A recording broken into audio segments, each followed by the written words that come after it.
जानना चाहेंगे किस तरह की फिल्म होने वाली है ये और फ्रांस में प्रीमियर की जाएगी। Just a second. Can I have a water, please? Water. मेंटोस्तान किस तरह की फिल्म होने वाली है, कांस में प्रीमियर की जा रही है फिल्म, सबसे पहले ऑडियंस को फिल्म के बारे में बताइए किस तरह की फिल्म है ये। देखिए मंटोस्तान, मंटू सादिक हुसैन मंटू बहुत बड़े राइटर रहे हैं। उनकी जो 4 शॉर्ट स्टोरीज हैं, ठंडा गोश्त, द असाइनमेंट और कौन सी है, आखिरी सैल्यूट और खोल दो, ये 4 शॉर्ट फिल्म हैं जो उनकी मोस्ट कंट्रोवर्शियल और सबसे ज़्यादा सक्सेसफुल शॉर्ट फिल्म्स हैं। और मेरे हिसाब से ये फिल्म उस टाइम पे जब उन्होंने ये स्टोरीज़ लिखी थी 1947 में, उस टाइम पर भी इतना बोल्ड सब्जेक्ट था कि अभी 2016 में भी देखेंगे तो आपको लगेगा बहुत एडवांस्ड है। ऐसा नहीं लगेगा कि 1947 में लिखा था तो बहुत वैसा टाइप का है। और बहुत ही ऐसी रियलिटी है 1947 के पार्टीशन की, जो रियलिटी हमने ना कभी फिल्मों में देखी ना कभी किताबों में पढ़ी। सादिक हुसैन मंटू के हिसाब से जो रियलिटी है, वो रियलिटी के बारे में जब मेरे को पता चला और नरेशन हुआ तो मेरे लिए तो एक ड्रीम प्रोजेक्ट था ये। मैं तो सो भी नहीं पाता था रात को कि क्योंकि मंटूस्तान जैसी फिल्म, मंटू की ऊपर फिल्म बनाना या उसकी कहानियों पर फिल्म बनाना अपने करियर को ख़तरे में डालने जैसा है।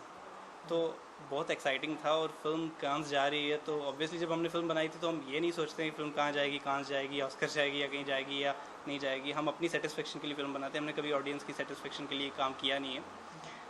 बट अभी कांस जा रही है तो बहुत ज़्यादा ऑब्वियसली खुश हैं हम, बहुत ज़्यादा एक्साइटेड हैं। वर्ल्ड प्रीमियर हो रहा है वहाँ पर, तो we all are very happy.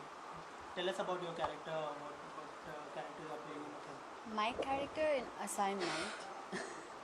My character assignment, which I'm playing Shugra, is a kind of girl who is hiding herself inside the house, and she's trying to tell her brother, everything is fine outside. Please don't worry, don't be scared. And I'm trying to, and at the same time, I'm trying to convince my father, let's shift from here, let's go somewhere else, because मोहल्ले के जितने भी मुस्लिम हैं वो लोग already जा चुके हैं, let's go, it will be safe for us. And already my brother, he's scared so much. Why we are hiding ourselves here if everybody already gone? So why we are only here? I'm trying to convince my father as well. So from inside she is very weak, but from outside she is pretending she is very strong, and she is just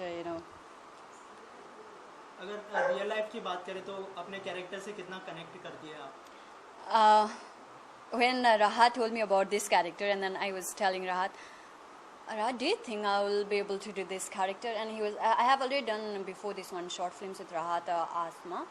There again I was playing Kashmiri village girl, and he was saying, तुमने वो play किया था, ये तो कुछ भी नहीं है, कुछ भी means हम workshop करेंगे, definitely you will be able to do, go for it. And then I was telling him that this is, okay, fine, assignment is okay, but you are, because he's for me, family and friend, and then so I was telling, it's very bold story which you have taken, so it is okay for the India. And he was saying, yeah, of course, but it is very bold compared to other films. And then and it's in the beginning it was very difficult for me and completely different from my character what I am.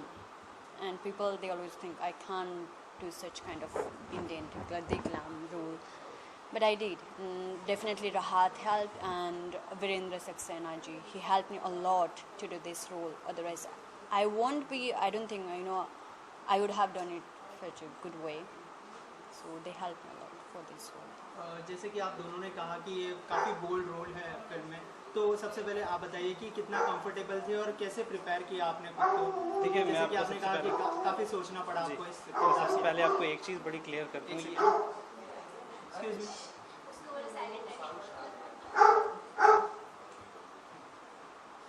यही question से continue बिल्कुल।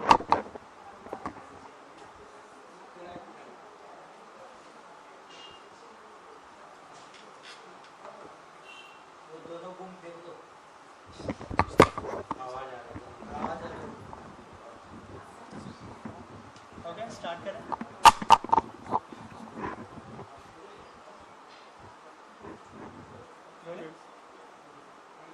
जैसे कि आप दोनों ने कहा कि काफ़ी बोल्ड फिल्म है, बोल्ड किरदार है आप दोनों के, तो कितने कंफर्टेबल थे इस तरह के सीन्स देने में और कितना प्रिपेयर करना पड़ा आपको?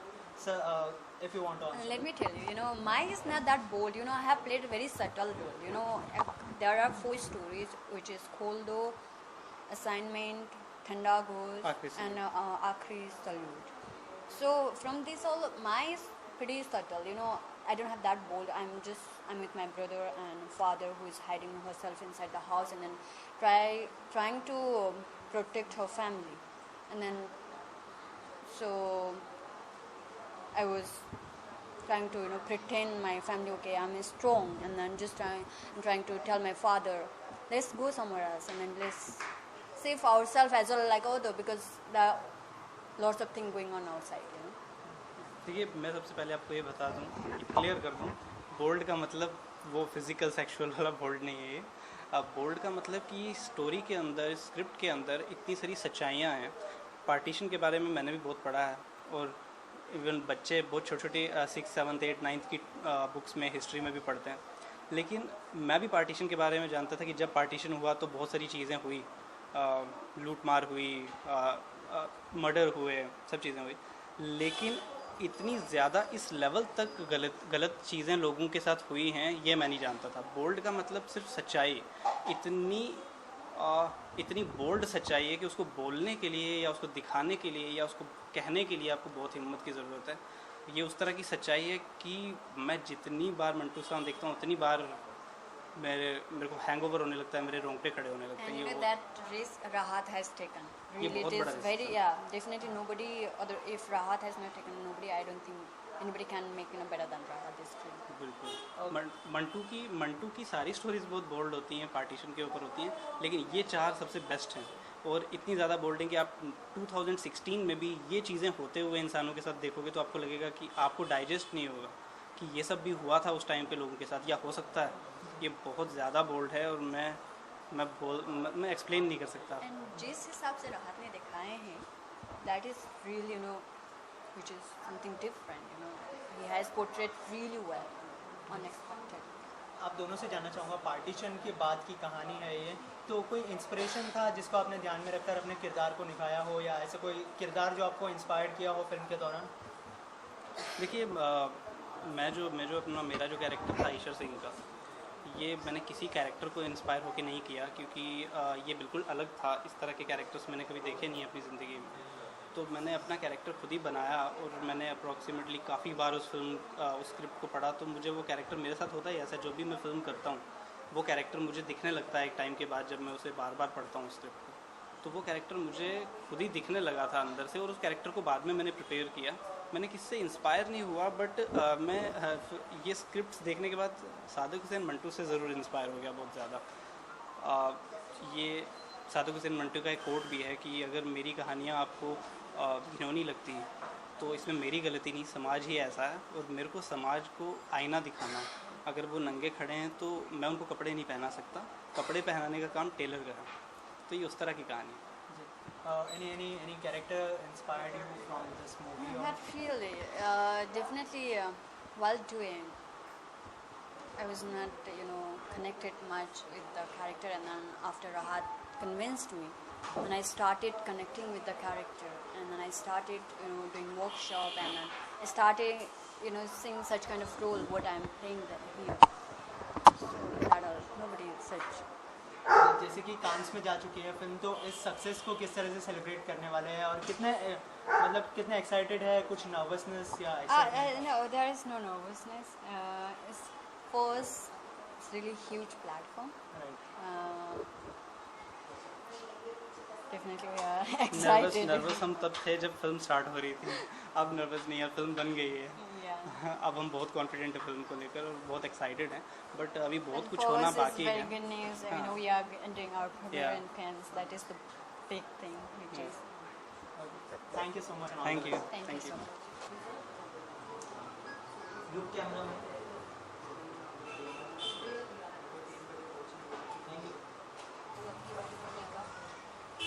देखिए, इसका जो हमारी फिल्म है मंटोस्तान, इसका फर्स्ट प्रीमियर जो है कांस में हो रहा है, तो डेफिनेटली काफ़ी खुशी हो रही है क्योंकि ये वर्ल्ड का सबसे बड़ा प्लेटफॉर्म है किसी भी फिल्म के लिए।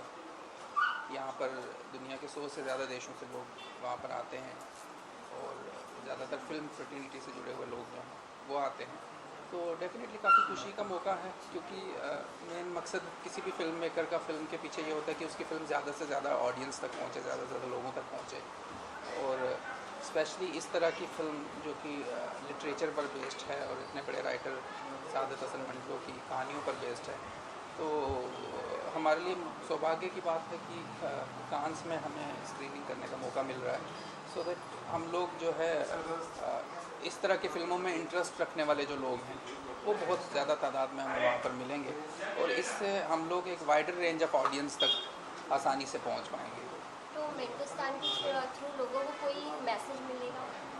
डेफिनेटली मैसेज मिलेगा। ये मंटोस्तान जो है ये ह्यूमन स्टोरीज़ पर आधारित है, इंसानी कहानियाँ हैं और इंसानी इमोशंस की कहानियाँ हैं। ये 1947 में जब इंडिया पाकिस्तान का पार्टीशन हुआ है, उस वक्त किस तरह से चंद लोगों ने मिलकर एक डिसीज़न ले लिया और 2 देशों को बांट दिया और फिर जो है कत्लेआम का एक सिलसिला शुरू हुआ और लाखों लोग जो हैं डिस्प्लेस हुए, लाखों लोगों लड़कियों की इज्जतें लूटी गई, लाखों कत्लेआम हुए सिर्फ एक मतलब कुछ लोगों के डिसीज़न की वजह से।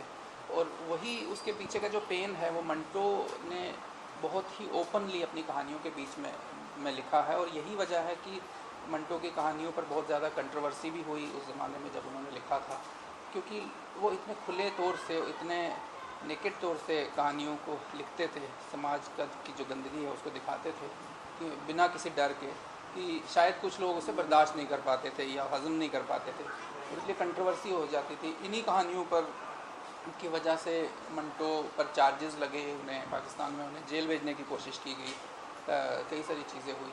पर आज जो है मुझे लगता है कि समाज उतना कंजर्वेटिव नहीं है। आज हम चीज़ों को, स्पेशली हमारा जो यूथ है, हमारे जो पढ़ा लिखा वर्ग है, वो इन चीज़ों को एक्सेप्ट कर रहा है। यही वजह है कि मंटो उर्दू में लिखा करते थे और उनकी कहानियाँ जो हैं आज अलग अलग दुनिया की भाषाओं में जो है ट्रांसलेट हुई हैं, क्योंकि लोग उन्हें पढ़ रहे हैं, उनसे रिलेट कर रहे हैं। और इसके अलावा स्टोरी आपके पास कैसे आई, कैसे जहन में आया कि ऐसे कोई टॉपिक पर कहानी बनानी चाहिए, कोई क्या थॉट प्रोसेस था इसके पीछे? देखिए, मंटो को हम लोग बहुत पहले से पढ़ रहे हैं, ऐसा नहीं कि मंटो को अचानक से पढ़ना शुरू किया और कहानी आ गई। मैं उर्दू का स्टूडेंट हूँ, मैंने उर्दू से पढ़ाई की है। मैं जी बिल्कुल, मैं तो मंटो को हम पहले से पढ़ते थे और मंटो से बहुत मुतासिर भी रहे।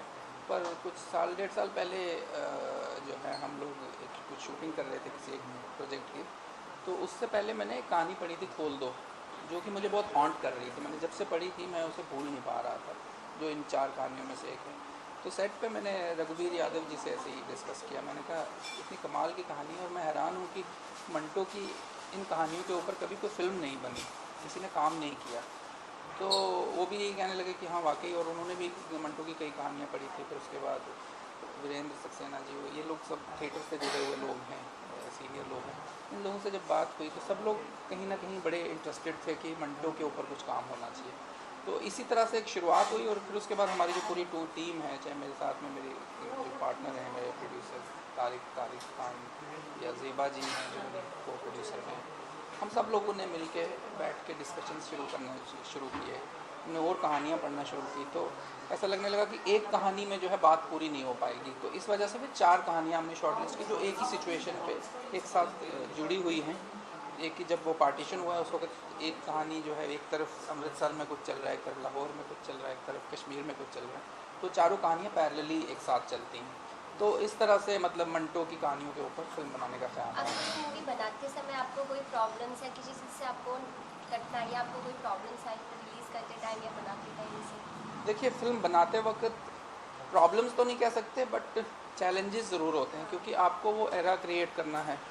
और हम लोग ऐसा कोई सेट्स वगैरह लगाने के उसमें नहीं थे। हम लोग रियल लोकेशंस में जाकर हमने जो, जैसे हमने अगर कोई घर दिखाना है जो उस ज़माने का था, तो हमने कोशिश की कि हमें 100-150 साल पुरानी कोई ऐसी बिल्डिंग मिल जाए जिसको हम थोड़ा सा मॉडिफाई करके उसको हम दिखाएं। या फिर जो लुक्स को लेकर था, जो कॉस्ट्यूम्स को लेकर था, जिसमें हमारी टीम ने, सब लोगों ने मिलकर काफ़ी हेल्प की, काफ़ी रेफरेंसेस वगैरह निकाले। तो उस तरह के चैलेंजेस थे। और दूसरा ये कि वो जो नुआंसेस हैं मंटो के, जो जिस तरह से उन्होंने डायलॉग्स को अगर लिखा है तो उसके रीज़न क्या है, उन कैरेक्टर्स की डिटेलिंग क्या है, वो ये लैंग्वेज इस तरह से क्यों बोलते हैं तो वो सारी चीज़ों के ऊपर छोटी छोटी डिटेलिंग थी जो बहुत ज़रूरी थी वो सब की। अदरवाइज़ फ़िल्म की शूटिंग करते हुए ऐसा कोई प्रॉब्लम नहीं आया, बल्कि हमने ये प्रोसेस पूरा जो है बड़ा इन्जॉय किया। और जहाँ तक रिलीज़ का सवाल रहा तो अभी तो हम लोग इसका प्रीमियर कांस में कर रहे हैं, इसके बाद ये कुछ और फेस्टिवल्स में ट्रैवल होगी, उसके बाद हम इसे रिलीज़ करेंगे। तो हमें ऑलरेडी इवन हॉलीवुड की एक अच्छी कंपनी ने हमें रिसेंटली अप्रोच किया है इंटरनेशनल राइट्स के लिए, तो उसके लिए हमें सामने से मेल्स आ रहे हैं, लोग अप्रिशिएट कर रहे हैं, क्योंकि मंटो का नाम ही अपने आप में एक काफ़ी बड़ा है और संजीदा लोग इस चीज़ को समझते हैं। तो कोई उस तरह की दिक्कत मुझे नज़र नहीं आ रही है। बस यही है कि जिस तरह से ईमानदारी से हमने ये फ़िल्म बनाई है, मैं कामना करता हूँ कि ये उसी तरह से ऑडियंस तक अच्छे तरीके से पहुँचे, ताकि लोगों तक पहुँचेगी तो डेफिनेटली लोग लाइक करेंगे इसको। आखिर में आपसे जानना चाहूँगा, फिल्म कांस में जा रही है, बड़े बड़े फिल्म डायरेक्टर और फिल्म मेकर आने वाले हैं वहाँ पर जी, तो कहानी को लेकर कितनी नर्वसनेस है, क्योंकि कहानी को जस्टिफाई करना भी काफ़ी इम्पोर्टेंट होता है, तो इस बात को लेकर कितने नर्वस है और कितने एक्साइटेड है? नर्वस तो देखिए, नर्वस तो हमेशा ही एक फ़िल्म मेकर होता है, क्योंकि उसे भी ये पता नहीं होता है कि वो फिल्म बनने के बाद लोगों का रिएक्शन क्या होगा। तो नर्वसनेस है, बट उससे ज़्यादा एक्साइटमेंट है, क्योंकि अगर एक लेवल समझ लीजिए हमने थोड़ा सा पार किया कि अभी हम कांस जा रहे हैं, और कुछ लोगों के लिए हमने यहाँ भी स्क्रीनिंग रखी थी, जो मार्केटिंग के या ट्रेड के जो जानकार लोग हैं, उन्होंने फ़िल्म को काफ़ी सराहा और उनसे हमें एक अच्छा रिएक्शन मिला कि फ़िल्म वाकई बड़ी ऑनेस्टी से बनी हुई है। तो हमें किसी तरह का कोई इतना डर नहीं है, हमने बड़ी ईमानदारी से फ़िल्म बनाई है, और जिस तरह से ये फ़िल्म बनी है आपको खुद भी देखने के बाद अंदाज़ा हो जाता है।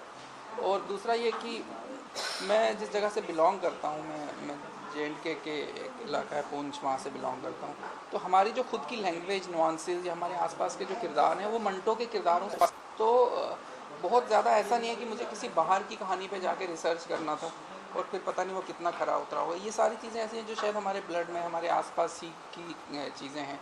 तो मुझे वो किरदार कभी मतलब ऐसा लगा ही नहीं कि ये बहुत बाहर के किरदार हैं। बिल्कुल ऐसा लगा, जब भी उनके किरदारों को पढ़ते हैं तो ऐसा लगता है बिल्कुल अपने आसपास के ही कैरेक्टर्स हैं। तो हमने उसको उसी ईमानदारी से जो है दिखाने की कोशिश की है। Thank you so much. Thank you.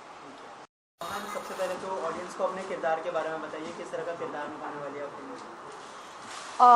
इसमें मेरा किरदार कलवंत कौर का है, जो एक बहुत ही फाइस्टी सरदारनी है। यू नो, वो एक सर्कमस्टांसेस में, sorry, can I speak in English? या ओके, आई विल स्पीक, या स्टार्ट अगेन। सबसे पहले तो अपने किरदार के बारे में ऑडियंस को ब्रीफ कर दीजिए कि किस तरह का किरदार निभाने वाले हैं। In Mantostan, I play the character of Kalwant Kaur, who's a feisty Sardarni. She's actually trapped in the circumstances that were around the time of partition. So, to label her, as a negative or a positive character is very unfair. It was a time there was complete lawlessness. There was a moral degeneration in the society, and she is a reflection of that. Manto always spoke about the society through his characters, and Kalwant, it's just you see in the way she reacts to things. It's like if her lover has looted and killed, she's only happy with the spoils. She's not the kind of woman who will tell him not to go rob and kill. And I think it's the circumstances that have made her like that, because that was a time where it was about the survival of the fittest. Your only concern was where your next meal was going to come from. And after a point when her lover, who's the only person in her life, with lack of any family or friends, this is the only person who's sustaining her, disappears, she kind of loses her mental imbalance. So it's a character that has lots of shades. The character almost has mood swings from scene to scene. So while playing it, I had to be very careful that I do not judge her. So I don't begin by playing it like a positive character or a negative character. I have to play it as a woman who has all these pent-up emotions, who is in these circumstances, and this is the way she reacts to in every situation. Any preparation you have done for your character or any inspiration about this character? I think as far as preparation for the character or the film is concerned, my family has suffered at the hands of partition, both my maternal side and the paternal side. Like did most of Indians and Pakistanis, the common man suffered while leaders of the world decided there were going to be two countries. People suffered, and I think for most of my life I've heard stories of partition, from both my grandparents. So I was very well acquainted in my head, like what the times were like, how hard the times were for the common person. So I really did not have to do a lot of research in terms of reading or going to people for stories, because these stories have already been passed down to me from my great grandmother and my grandmother. So I was very well acquainted from the times. I am Punjabi, so playing a Punjabi character was again cakewalk. Yes, living all these years in Bombay, my Punjabi has become very rusty. So I did this deal with my friends and family that every time I call them, we would only speak in Punjabi for a month. So, I just polish my Punjabi. And besides this, how do you connect to the real life character? Connection to a real life character, I don't think so. I don't really know anybody as passionate, feisty, strong-willed woman as Kalwant. But it's a beautiful character to play. I've been very lucky to have gotten the opportunity to play a character like that. Manto was known as a feminist. His female characters were very strong. And, we don't see that much of it in Hindi cinema, though it is changing, in the last few years. But the way Manto wrote his characters, it's a complete treat for an actor. Right, and film is in Cannes, so how much you are excited to, because it's a big platform to Yeah. so how much you are excited or any nervousness about this film? No, it's only excitement, and I hope, will be well received by the international press and the international audience. It's a great platform for any film. As an actor, I am completely thrilled, and not many actors get this opportunity in their careers, so I'm glad to have had it. Except this, any upcoming project you want to share with us in Bollywood? In Bollywood, no. Okay. No, not really. Thank Thank you so much. and Thank all the you. best. Thank you. in Cannes this year. How do you feel? अरे तो बड़ी गर्व की बात है। हम सब बड़े खुश हैं इस बात को लेकर के कि एक अच्छी फिल्म, और वो भी हम जैसे लोगों की फिल्म, राहत की फिल्म, जो कि बड़े दिल से फिल्म बनाता है, बहुत अच्छी कोशिश करता है अच्छी फिल्म बनाने की। जारी देखिए इसका क्या रेस्पॉन्स आता है लोगों के बीच में। इसमें बहुत सारी कहानियाँ, उनमें से एक कहानी है असाइनमेंट। उस असाइनमेंट में एक जज है, बेसिकली उस जज है, उसकी फैमिली की कहानी है। मैं उसमें जज बना हूँ, रिटायर्ड जज।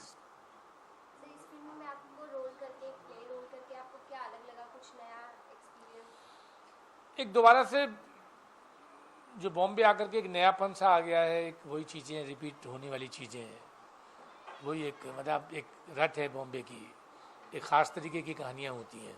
तो सबसे हट कर के एक कहानी है, मंटो की कहानी है। दोबारा से वही दिन याद आ गए, कहने को देखे तो नहीं थे, लेकिन एक बार अपनी ज़िंदगी के पीछे जाने का एक मौका मिला उस कहानी को करते हुए, जो कि बड़ा अच्छा लगा कि मतलब ऐसा भी हुआ है, ऐसा भी देखा है लोगों ने, ये सब कुछ होते हुए। Thank you. And matches.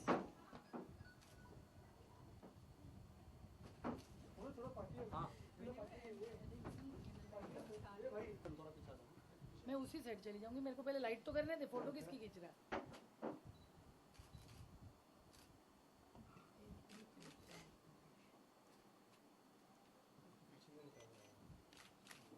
चलो इसको भी जलाओ। चलो भाई लाइटर दे दो माचिस। आपकी गाड़ी 7 मिनट दूर है। तो क्या मंगाई है? 1 मिनट होगा। ऊबर?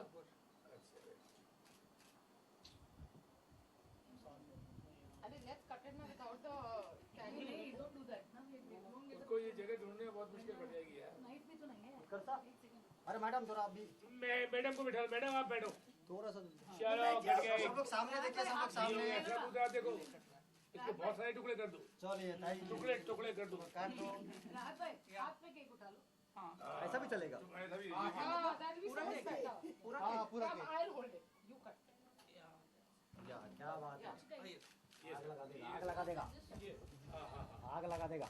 अरे बुझ गया, क्या बात है।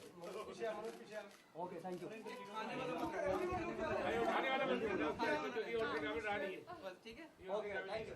खाने वाला छोड़ दे। अभी केक प्लीज खिला दो एक दूसरे को। एवरीबॉडी आपने दोनों मैम ये मैम नीरज जी का इंटरव्यू करा दो नीचे चैनल का। मैम स्टेट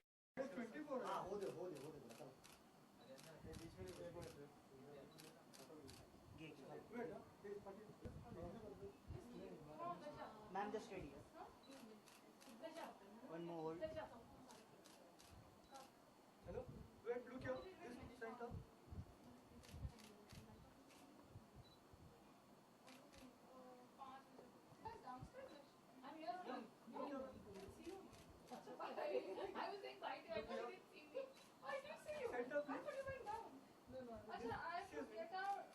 आपने वो सोचा कैसे फिल्म बनाने का, जब प्रोड्यूसर आप इसको कैसे देखते हैं?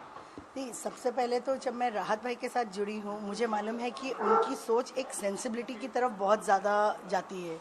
तो वो जब भी कोई भी अगर डिस्कशन करेंगे या कोई भी फिल्म बनाएंगे तो वो कोई ना कोई ऐसा सटायर या ऐसा टॉपिक ज़रूर लेंगे।